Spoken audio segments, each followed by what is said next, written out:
won't believe this. I just discovered another 5 random facts tag somebody did for me. That's January. I was in India. Of course, I take my responsibility very seriously. So I have to do this. Whether I need to tag anybody else or not, I don't know. This has to stop, folks, because I only think I have 4 left. I'll probably have to invent one.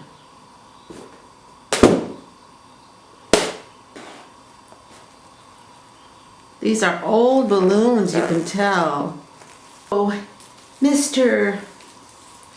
Yescandles, this is for you. I ran away from home for the first time when I was 4. That began a long series of departures. I didn't go far, but as I recall, my departure was dramatic. I packed my precious belongings in a brown paper bag and announced that I was moving to Mrs. Farmer's. Mrs. Farmer lived across the street. The reason I was leaving was because she made hominy grits, something my mother would not make. After I'd had enough hominy grits and was ready to come home, my mother and Mrs. Farmer made some kind of an arrangement, and I wasn't allowed to go home, and I would sit out on the curb every morning and every evening when my mother took my father to the station and picked him up at the end of the day.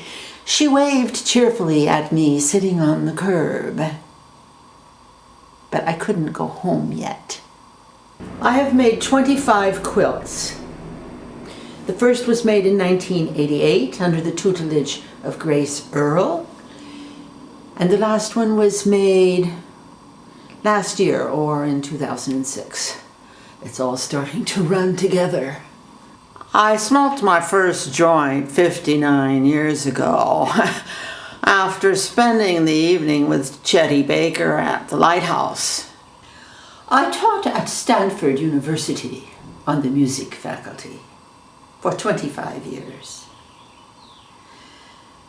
The most rewarding aspect was the students.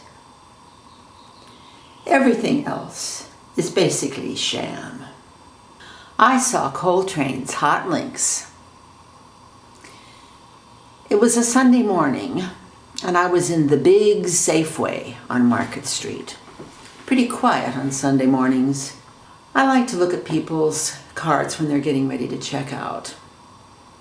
You learn so much about them, what they've selected. All that diet food, all the organic food, all the low fat, low protein, and then there's the Twinkies on the top. The man in front of me didn't have much, but it had a lot of character. Lots of greens, mustard greens, black-eyed peas, hot links, a chicken, some okra.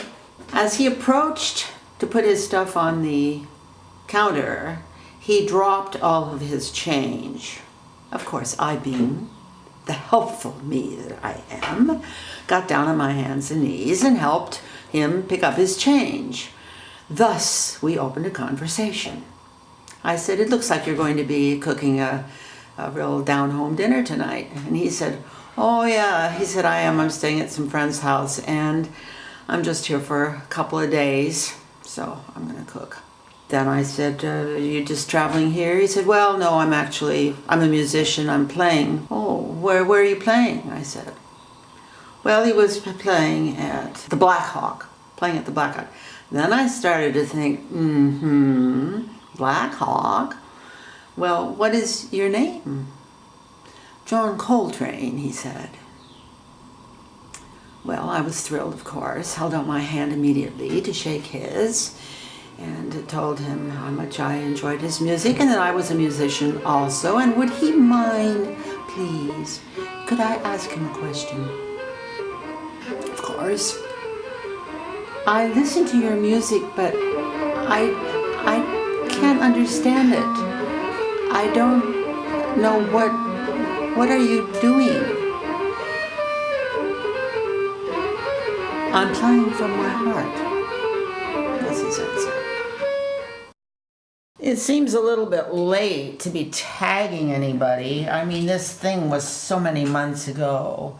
If I do have to tag anybody, I guess I would tag citizenstand.